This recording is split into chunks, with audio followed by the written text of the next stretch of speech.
Olá, sou Ludmila da Silva Gontijo e o título desse trabalho é Biomarcadores histopatológicos em Bionfalaria glabrata, exposto ao cloridrato de poliheximetileno biguanido, PHMB, com potencial para o controle da esquistostomose. Caramujos Bionfalaria glabrata são caramujos de água doce, conhecidos pela sua importância no ciclo do parasito Esquistosoma mansoni, agente etiológico da esquistossomose maçônica. Para o controle da esquistossomose, há o tratamento com medicamentos antihelmínticos, porém, esses medicamentos possuem ação somente contra o verme adulto. Logo, outra forma de controle dessa doença são utilizando os compostos molussicidas.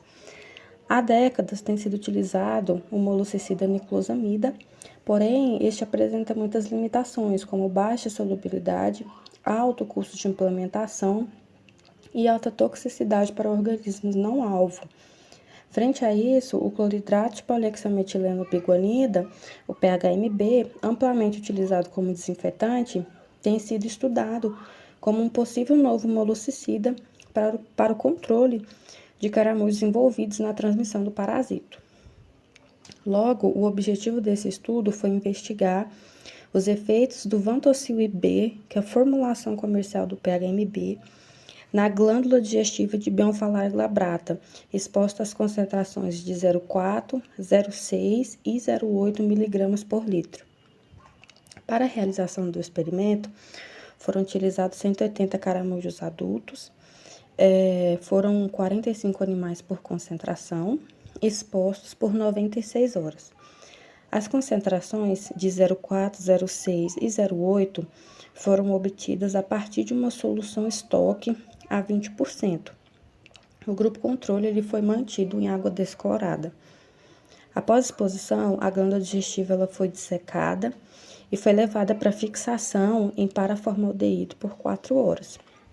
Na sequência, essas amostras foram desidratadas em álcool e posteriormente incluídas em historesina para serem levadas para a etapa de emblocamento. Foram feitos os cortes histológicos de 2,5 micrômetros, utilizando um micrótomo.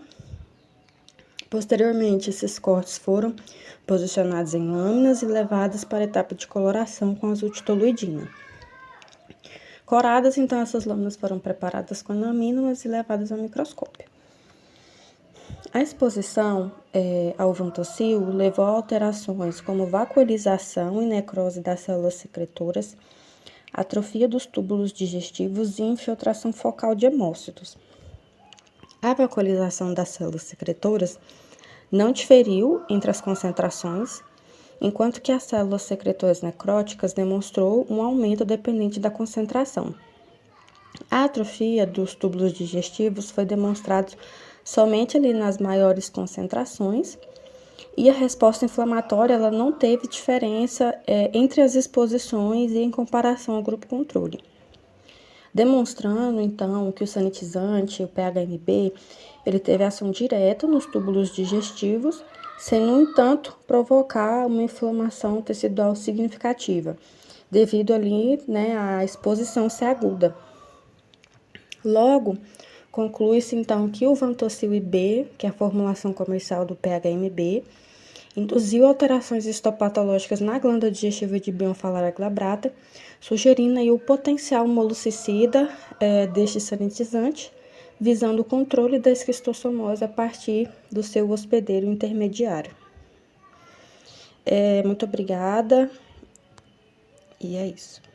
Olá, sou Ludmila da Silva Gontijo e o título desse trabalho é Biomarcadores histopatológicos em Bionfalaria glabrata, exposto ao cloridrato de poliheximetileno biguanido, PHMB, com potencial para o controle da esquistostomose. Caramujos Bionfalaria glabrata são caramujos de água doce, conhecidos pela sua importância no ciclo do parasito Esquistossoma mansoni, agente etiológico da esquistossomose maçônica. Para o controle da esquistossomose, há o tratamento com medicamentos antihelmínticos, porém, esses medicamentos possuem ação somente contra o verme adulto. Logo, outra forma de controle dessa doença são utilizando os compostos molussicidas. Há décadas tem sido utilizado o molossicida niclosamida, porém este apresenta muitas limitações, como baixa solubilidade, alto custo de implementação. El presente trabajo se titula Prevalencia y pediculosis capitis en escolares de una institución educativa de nivel primario de Camaná, en la ciudad de Arequipa, en Perú. Y la idea es enfocarnos en conocer la importancia del sexo y la longitud del cabello como factores de riesgo. Y lo que busca el trabajo es comprender y conocer más sobre la pediculosis humana, una enfermedad generada por ectoparásitos y que es causada por la infestación del cuero cabelludo por los piojos, la especie Pediculus humanus capitis, que es un problema de salud pública de gran relevancia, particularmente para la población infantil, y su presencia está influenciada por el nivel socioeconómico y los hábitos de higiene de esa población.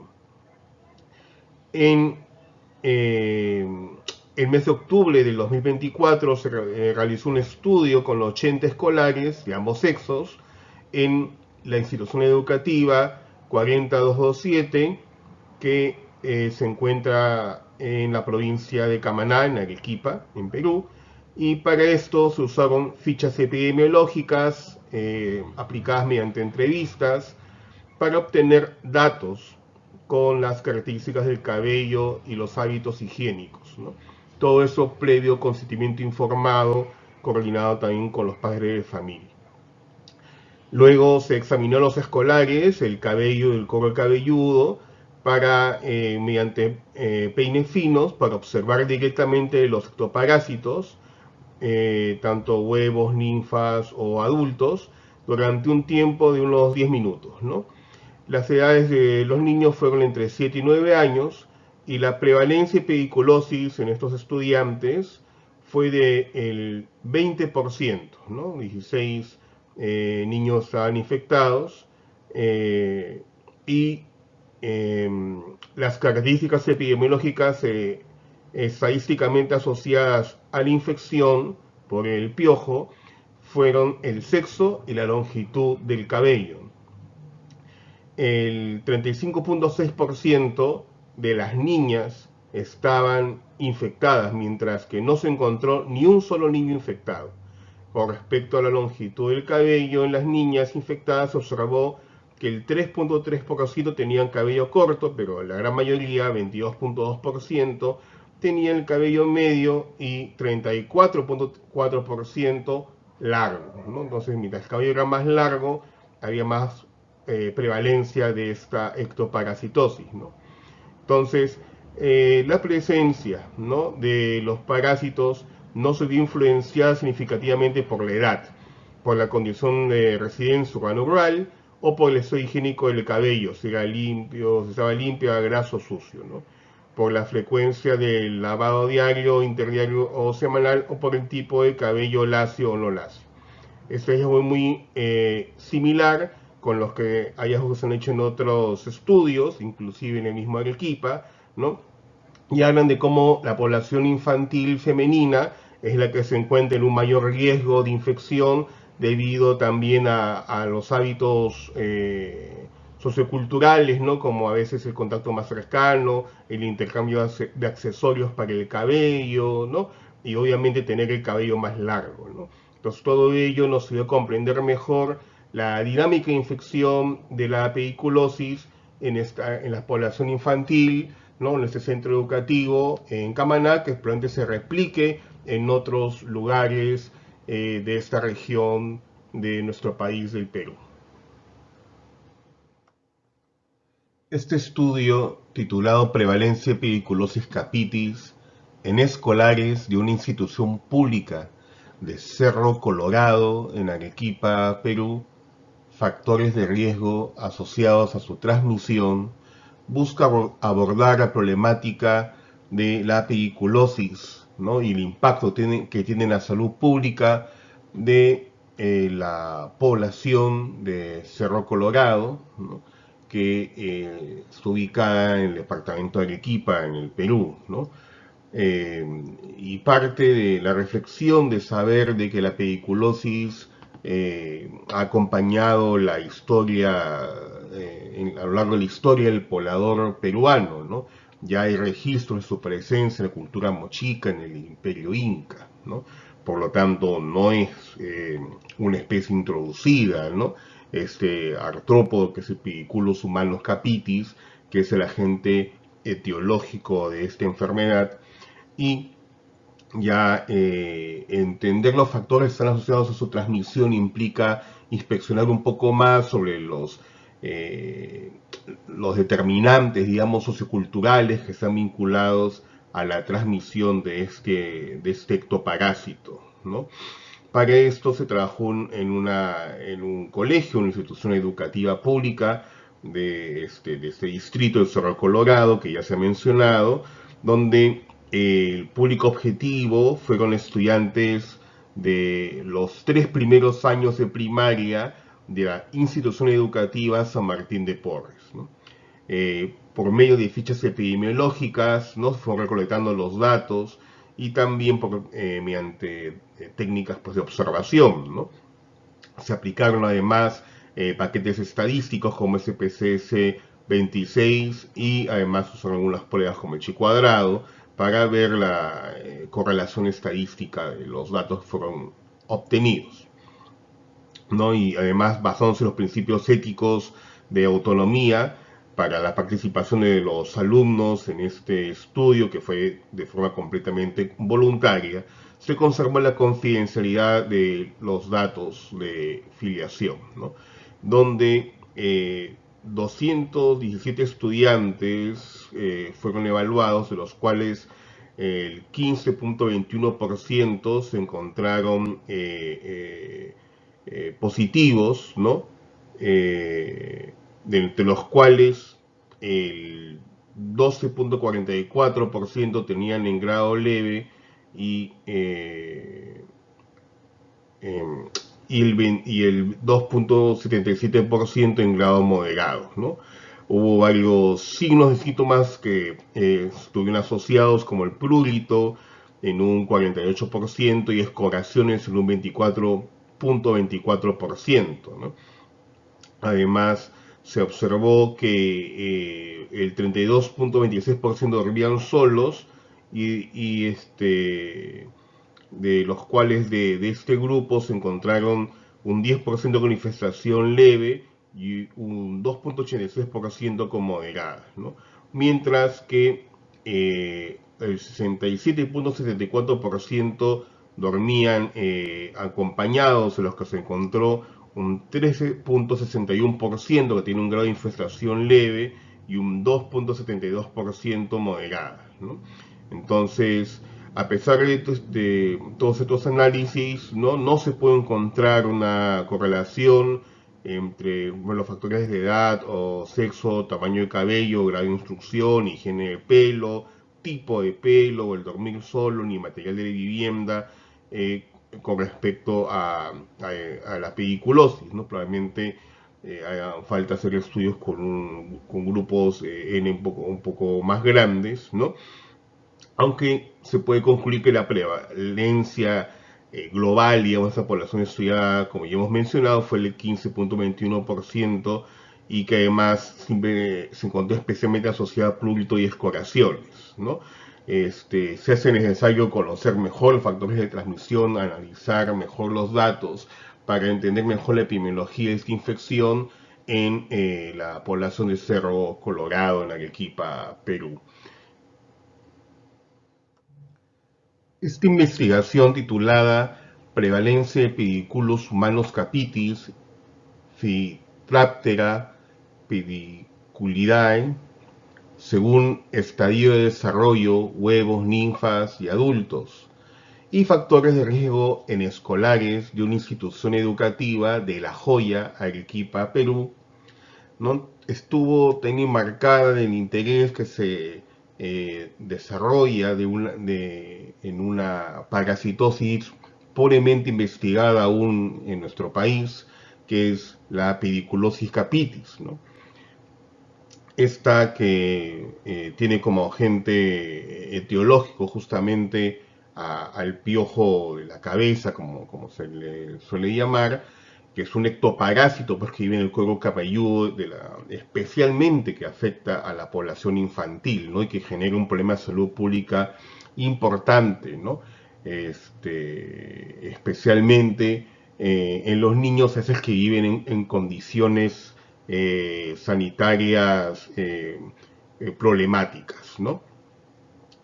Y por lo tanto, digamos, se torna relevante investigar en esa temática, ¿no?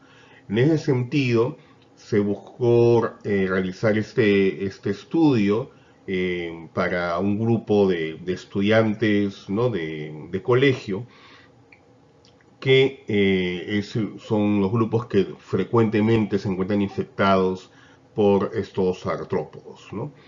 Y la idea era tener una línea base de información que permita en el futuro implementar estrategias efectivas de prevención y control, ¿no? El estudio fue realizado sobre 130 estudiantes de primer a tercer grado de nivel primario, ¿no? En la institución educativa 40037 Humberto León García, en la ciudad de La Joya, en Arequipa, el departamento, en nuestro país, en el Perú. Y para ello, por medio de la ayuda de fichas epidemiológicas, ¿no? Se pudo realizar el diagnóstico examinando la cabeza de los niños para ver la presencia, mediante la ayuda de peines patrulleros, de estos piojos, ¿no? La prevalencia de la pediculosis fue de 18.5% de la población escolar, ¿no? Es interesante que en el 12.3% de los niños hallaron huevos, o también llamadas liendres, en el 4.6% adultos y en el 1.5% ninfas, ¿no? Se encontró una relación significativa, ¿no? entre la presencia del piojo y la manifestación de signos y síntomas como el prurito, ¿no? Y pues esta investigación además mostró que hay muchos factores culturales que pueden estar influenciando, ¿no? en la transmisión de esta enfermedad infecciosa, como el soy higiénico del cabello, ¿no? Entonces, también se puede observar que 37.5% de los niños presentaba pediculosis, mientras 62.5%, ¿no? O sea, casi el doble, ¿no? de las niñas se encontraban infectadas por los piojos, ¿no? Entonces, y además se pudo ver que la infección se encontraba activa, porque se podía ver huevos, ninfas y adultos, que significa que todo el ciclo de vida de este parásito ocurre en esta población afectada, ¿no? Entonces, todo esto, pues, nos eh, lleva a la conclusión de ver que estas herramientas de investigación, este estudio, ayuda a conocer mejor cómo se desarrolla esta infección que se encuentra totalmente activa en esta población, y que lo cual permite la transmisión probablemente entre ellos, incluso a personas que pueden convivir con ellos también en sus hogares. Este estudio, titulado Protozoofauna intestinal parasitaria en los pobladores de la comunidad campesina de San Miguel de Congaya, Angaraes, Huancavelica, Perú, enfoque etnoepidemiológico, está especialmente focalizado en el estudio del parasitismo intestinal, que es una enfermedad de relevancia en salud pública, especialmente para la región altoandina del Perú, y donde la población infantil es una de las más vulnerables, ¿no? Hay que considerar que cerca del 70% de la población de Huancavelica vive en condiciones de ruralidad y presenta un pobre desarrollo en lo que se refiere a los servicios de saneamiento básicos, ¿no?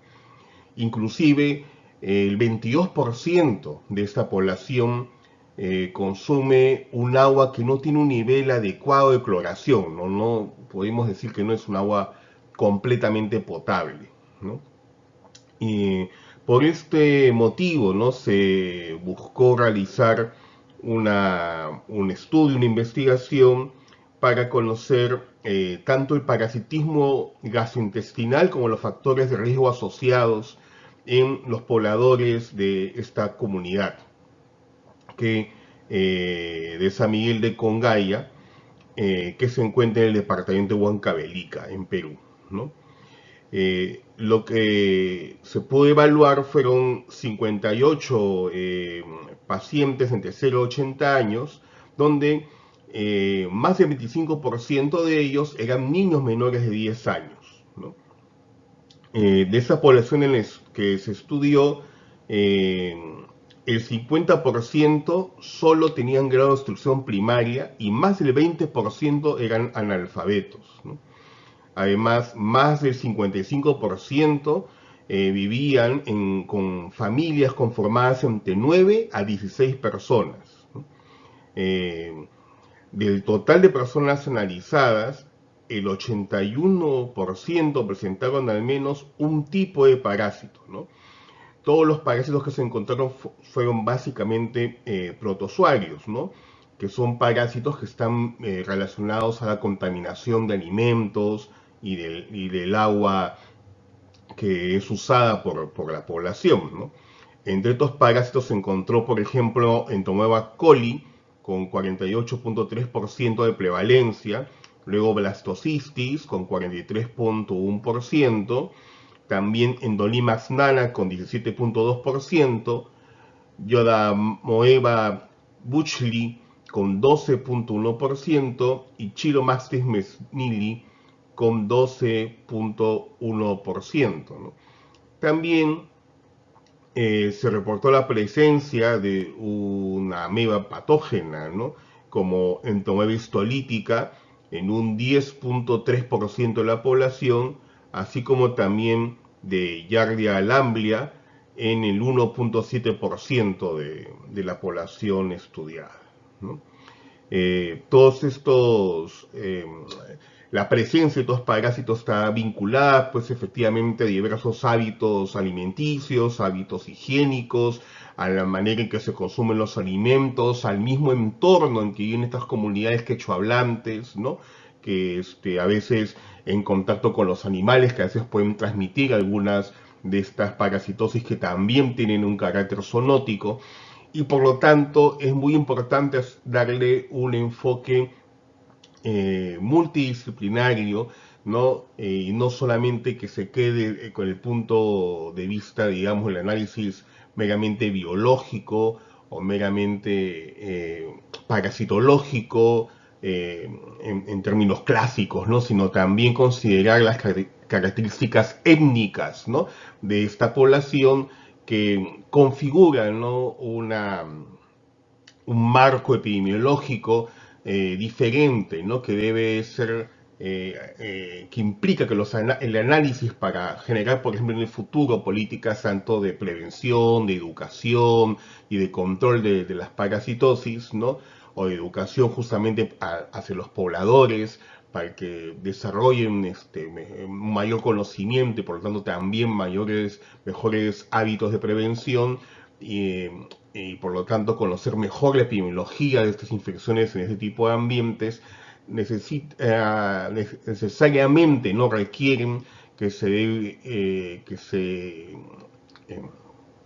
enriquezca, ¿no?, con un enfoque étnico, ¿no?, etnobiológico particularmente, para así poder comprender mejor la relación que hay entre los aspectos socioculturales de estas comunidades y la transmisión de estas parasitosis.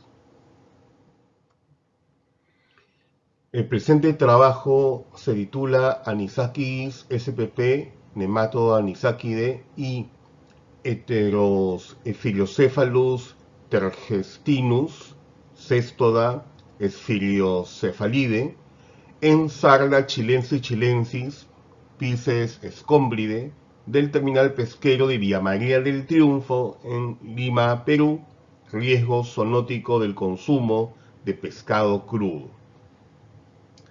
Ese trabajo está enmarcado en las investigaciones que se hacen en el Perú sobre el consumo de pescado crudo, especialmente bajo la forma de ceviche, que es el plato bandera en el Perú, ¿no? El pescado, sobre todo pescado marino, en este caso el bonito, que es el nombre común de este pez, es un pescado que es consumido de esta manera y que posee diversas larvas de importancia zoonótica, ¿no? Que han sido reportadas a lo largo de las investigaciones en ictioparasitología que se han realizado en nuestro país. Todas estas infecciones están clasificadas dentro de lo que se llaman las enfermedades transmisibles por los alimentos, ¿no? Y han sido motivo de realizar este estudio que se basó en la colecta de 100 especímenes de estos peces en un terminal pesquero, que es donde se expende este pez fresco, ¿no? en Lima, en Perú, ¿no? Y luego de la búsqueda parasitológica a través de la disección, se pueden reportar la presencia de larvas L3 del género Anisakis, ¿no? Probablemente pertenecientes a varias especies. En el Perú se ha reportado ya diversas especies vinculadas a la familia Anisakidae, la gran mayoría de ellas de importancia zoonótica, así como Eteriocephalus tergestinus, que en el estadio poslarva, que es un tripanorrincha, ¿no? Un céstodo, una larva de céstodo, que aunque específicamente esta especie no ha estado vinculada a infecciones humanas, sí algunos otros parásitos de este grupo, de los tripanorrinchos, otras larvas de tripanorrincho, se han encontrado infectando ocasionalmente a algunas personas, ¿no? Y esto debido a la alta tasa de consumo de ceviche, definitivamente es un riesgo para la salud pública, además que aquí en el Perú no se cuentan a veces con las herramientas diagnósticas para conocer mejor realmente el tipo de parásito, de agente etiológico de algunas parasitosis vinculadas a ese consumo, por ejemplo, de pescado crudo, ¿no? Entonces se torna importante conocer más de estos parásitos, especialmente la familia Anisakidae. Es importante realizar estudios moleculares, por ejemplo, para conocer mejor su real distribución, ¿no? Y también qué especies están involucradas en estas infecciones, y además de desarrollar políticas pues, de prevención y de difusión de estas ictiozoonosis que aún son pobremente conocidas en nuestro país. Este estudio se titula Contaminación de parques públicos con huevos de geohelmintos parásitos gastrointestinales de importancia zoonótica de caninos y felinos domésticos en El Porvenir, Trujillo, Perú. El motivo pues de este estudio es conocer acerca de la contaminación de patógenos que hay en algunos parques públicos del Perú, concretamente de una provincia del norte, la costa norte, llamada Trujillo, en la zona del Porvenir, ¿no? Se estudiaron para conocer acerca de cómo algunos de estos helmintos además tienen carácter zoonótico, se les conoce también por eso como helmintos, porque contaminan el suelo, donde los perros y gatos domésticos defecan, y que son ambientes públicos que son compartidos muchas veces con la población infantil, que puede ser vulnerable a la transmisión de alguna de estas zoonosis de origen animal, ¿no? Entonces, con ese motivo se tomaron muestras, ¿no? de esos 23 parques de este distrito, ¿no? Y se realizaron exámenes por los métodos de flotación, ¿no? Para conocer la presencia pues, de huevos en estas muestras de tierra, ¿no? Se encontró que todas fueron positivas a Toxocara spp.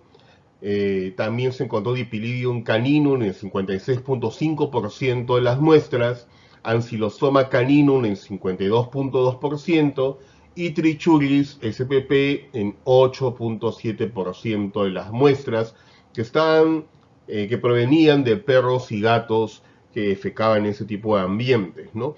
Con lo cual pues, se confirma la presencia de estos helmintos, ¿no? 3 nemátodos, ¿no? y un céstodo, ¿no? Que se encuentran presentes en estos ambientes, que tienen carácter zoonótico, o sea, pueden infectar al ser humano, ¿no? Y que están, pues, por lo tanto, generando una contaminación de parásitos en estos ambientes, que además, por las características climáticas propias de la costa norte justamente del Perú, ¿no? Que es una zona tropical, se suelen mantener viables, ¿no? Entonces, y pueden ser vinculados pues, a las infecciones de ciertas patologías, ¿no?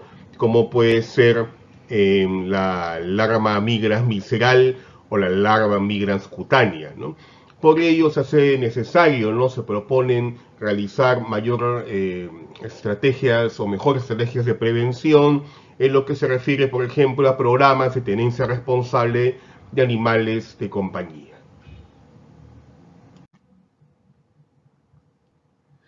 Este estudio se titula Contaminación de parques públicos con huevos de geohelmintos parásitos gastrointestinales de importancia zoonótica de caninos y felinos domésticos en El Porvenir, Trujillo, Perú. El motivo, pues, de este estudio es conocer acerca de la contaminación de patógenos que hay en algunos parques públicos del Perú, concretamente de una provincia del norte, la costa norte, llamada Trujillo, en la zona del Porvenir, ¿no? Se estudiaron para conocer. Ese trabajo se titula Parasitosis intestinal y anemia en niños menores de 5 años de la comunidad de Zungarococha, en Loreto, en Perú, enfoque etnoecológico amazónico. La idea de ese trabajo fue conocer un poco más acerca de una enfermedad que es muy prevalente, que son las parasitosis gastrointestinales, y otra que es la anemia, ¿no? Siempre se ha hablado de la relación que puedan haber entre ambas, que tienen un importante impacto en la salud pública, especialmente desde un punto de vista pediátrico, ¿no? El impacto que tiene la población infantil, que es la más vulnerable a este tipo de infecciones, a veces causadas por protozoos, por helmintos, que tiene directamente un impacto en en el nivel, digamos, de la hemoglobina, ¿no? de esta población, ¿no? Entonces, con este motivo, porque además se conoce muy poco acerca de cómo ocurren estas dos situaciones, estas dos enfermedades, ¿no? En la población amazónica, se trabajó en esta comunidad, ¿no? En Zungarococha, que está conformada por varios centros poblados, de los cuales se trabajó en 4, ¿no? En 1 de noviembre, Zungarococha, Puerto Almendra y Ninarumi, ¿no? Estas comunidades que viven en la zona de Iquitos, en la ciudad de Iquitos, ¿no? En verdad son comunidades que están en la selva baja del Perú y que están prácticamente a las orillas del río Amazonas y sus tributarios, ¿no? De toda la cuenca que se genera en torno al río. Y el clima tropical, pues, genera que estas poblaciones sean sean vulnerables a ese tipo de parasitosis, y sumado a los problemas socioeconómicos, a las condiciones de pobreza de estas comunidades, Entonces, los problemas de ingesta de proteínas, especialmente de alimentos de un nivel nutricional adecuado, especialmente para los niños, genera que pues sean fácilmente una población de riesgo, ¿no? Una población susceptible a la problemática que queremos estudiar, ¿no? Y el que se conozca poco de eso motivó a poder realizar ese trabajo en 115 niños de esta zona, ¿no? Donde se tomó muestras de heces y de sangre para justamente poder evaluar la presencia de estas enfermedades, ¿no? Entonces, en ese sentido, ¿no? Se puede encontrar que la prevalencia para parásitos intestinales llegó a ser del 60% y la de anemia de 28.7% en esta población, ¿no? Entre los parásitos intestinales se encontraron Ascaris lumbricoides con 21% de prevalencia, Immunolepis nana con 2%, y Giardia lamblia con 20%, Entomoeba coli con 15%, Blastocystis hominis con 9% y Endolimax nana con 2%, ¿no? No se encontró una correlación estadística estadísticamente significativa, digamos, entre la anemia y las parasitosis, pero sí se pudo determinar la presencia de estos parásitos con prevalencias importantes, ¿no? Así como la prevalencia de la anemia, ¿no? Que está muy vinculada, además de las condiciones ecológicas, digamos, en el entorno en que vive esta población, que determinan pues la epidemiología de estas infecciones en la anemia, porque está vinculado o tiene un impacto, ¿no? En la ingesta de alimentos, ¿no? Que está muy vinculada a los hábitos alimenticios, a las costumbres de las comunidades amazónicas, y por otro lado también se encuentra el impacto que pueden tener las condiciones climáticas, por ejemplo, de humedad y de temperatura en los ambientes amazónicos, que facilitan la transmisión de ese tipo de parásitos, ¿no? Sumado, por ejemplo, a la fácil contaminación del agua y de los alimentos, ¿no? Por este motivo se propone que las políticas de prevención de este tipo tanto de parasitosis como de anemia en esas comunidades considere estos aspectos, ¿no? Y revalorizar en ese sentido el enfoque etnoecológico que debería tener este tipo de intervenciones. El título de esta investigación es Prevalencia de nematos parásitos zoonóticos gastrointestinales de primates en cautiverio del complejo zoológico Quistococha, Loreto, Perú. Influencia de factores intrínsecos y extrínsecos. Este trabajo se ha enmarcado en la importancia de conocer las enfermedades que afectan y que además pueden ser transmitidas a la población humana por los primates no humanos, ¿no?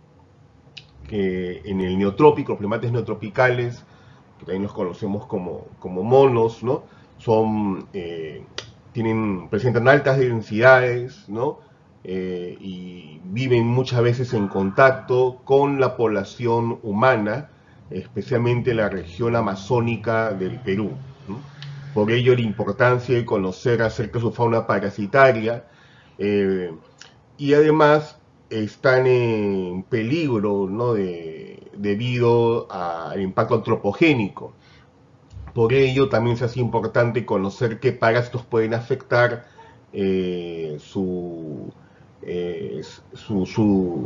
generando alguna patología en ellos, y por lo tanto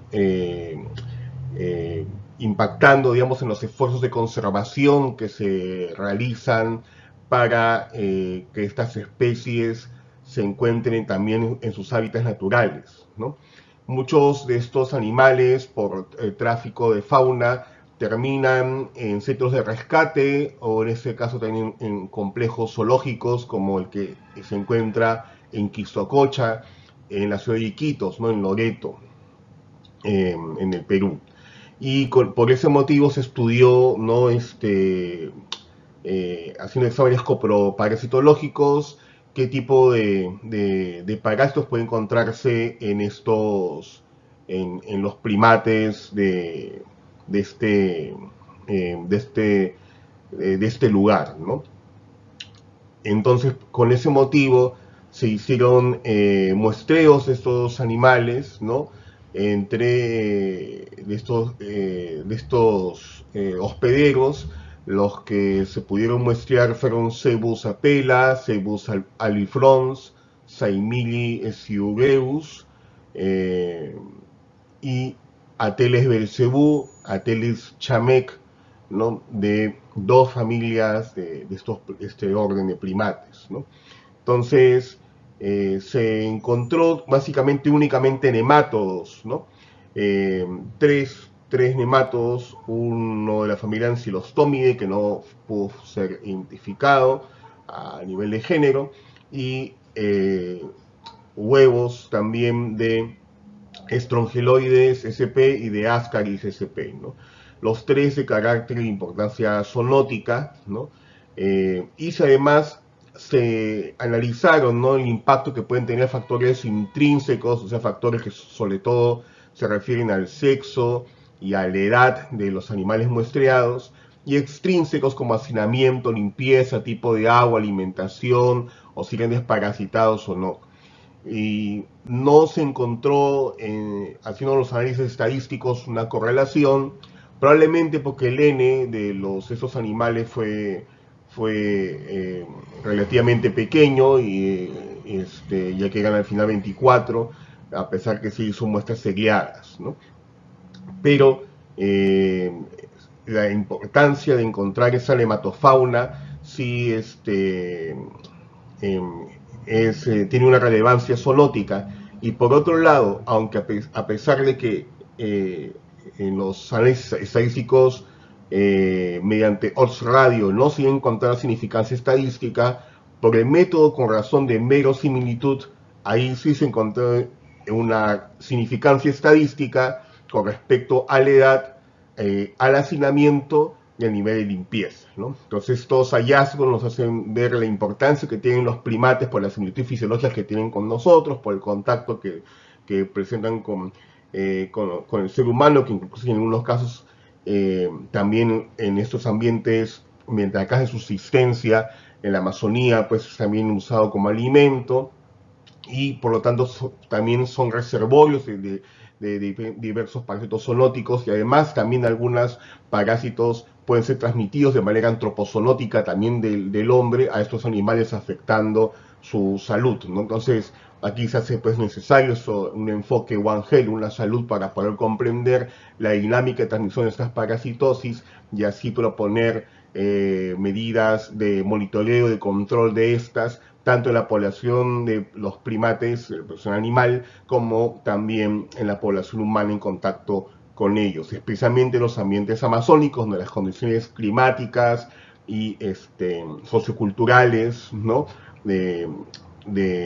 Propias de esta región, pues generan mayores factores de riesgo para la transmisión de estas parasitosis.